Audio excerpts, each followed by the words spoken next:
Ravie d'être parmi vous aujourd'hui. Merci au mouvement pour l'égalité entre les femmes et les hommes pour l'organisation de ce colloque et pour le choix de cette thématique ô combien importante. Alors, on ne doit plus le démontrer. Les violences sexistes et sexuelles font malheureusement partie du quotidien de nombreuses femmes dans le milieu professionnel. Assez longtemps, on a considéré la chose comme banale, hein, un phénomène de moindre importance. Mais aujourd'hui, enfin, il y a une libération de la parole, des prises de conscience un peu partout, et on ne peut plus faire comme si cela n'existait pas et surtout sous-estimer les répercussions aussi désastreuses qu'il peut avoir sur les victimes. Ce que peuvent ressentir les femmes aussi qui font face tous les jours à ce type de violence sur leur lieu de travail.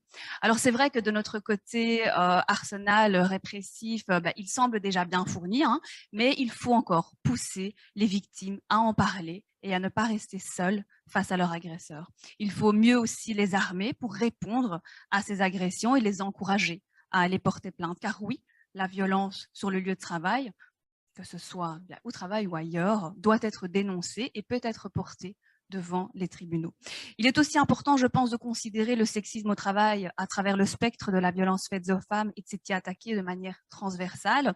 C'est pourquoi, à travers ma compétence de secrétaire d'État à l'égalité des chances, j'ai voulu instaurer cette politique de transversalité comme philosophie du premier plan bruxellois de lutte contre les violences faites aux femmes, qui est d'ailleurs à l'accueil. Si vous en désirez, on en a une vingtaine en français et en flamand. Donc c'est un plan qui a vu le jour il y a un peu plus d'un an, un plan qui a été élaboré en étroite collaboration avec tous les ministres et secrétaires d'État et les services publics concernés de notre région. Cette approche transversale engage avec elle une responsabilité partagée et des investissements collectivement soutenus. J'ai en effet pu compter, heureusement, sur mes collègues pour prendre leurs responsabilités et s'attaquer à la violence sexiste chacun et bien dans leur spectre de compétences. Alors, mes collègues en charge de l'emploi et de la fonction publique se sont emparés de la question en mettant déjà en œuvre des actions très concrètes. C'est ainsi, par exemple, que l'ensemble des consultants diversité Actiris ont été formés par l'Institut pour l'égalité entre les femmes et les hommes à la question de la lutte contre les violences et le harcèlement au travail et pourront ainsi mieux accompagner les entreprises et administrations publiques dans la mise en œuvre de plans de diversité qui intègrent cette question.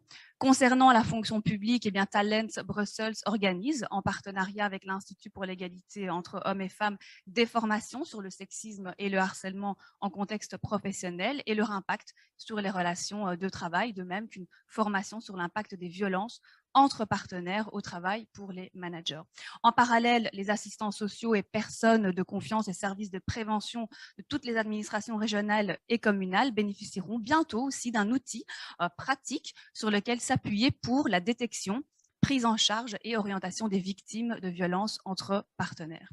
Alors ce plan mobilise également toutes les compétences régionales pour appréhender le phénomène de harcèlement de rue aussi et de sexisme dans l'espace public, parce qu'il faut aborder la ville aussi différemment et la rendre accessible à tous ses usagers et usagères. Et c'est aussi faire en sorte que les femmes se l'approprient, qu'elles puissent effectuer leurs déplacements et leurs activités en toute sécurité et confort dans des espaces où elles ne se sentent pas ou ne sont pas en danger.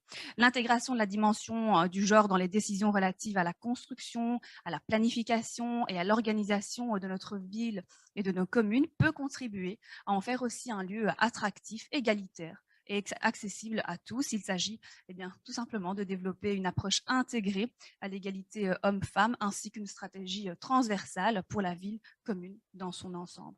Dans les transports publics aussi, la sécurité des femmes, comme vous le savez, est un enjeu majeur. En rendant les transports publics plus sûrs et en formant le personnel, les objectifs relatifs à la mobilité peuvent être aussi atteints. La mobilité est aussi un aspect fondamental de la vie quotidienne des femmes, indispensable aussi pour l'émancipation et l'autonomie de chacun et chacune. Alors, des choses sont faites. Évidemment que le travail n'est certainement pas terminé et nous avons besoin plus que jamais d'outils comme celui que nous allons découvrir aujourd'hui pour renforcer notre arsenal. Je compte bien, et vous pouvez certainement compter sur moi pour en faire la promotion auprès de mes collègues de la fonction publique et de l'emploi, accompagner et sensibiliser les femmes victimes de violences, mais aussi conscientiser leurs acteurs, parce que je pense que c'est aussi important de le faire, est essentiel à mes yeux, et des journées comme celle-ci sont essentielles pour combattre ces violences plus efficacement encore, pour que les femmes puissent bénéficier d'un environnement de travail serein et émancipateur. Je vous remercie.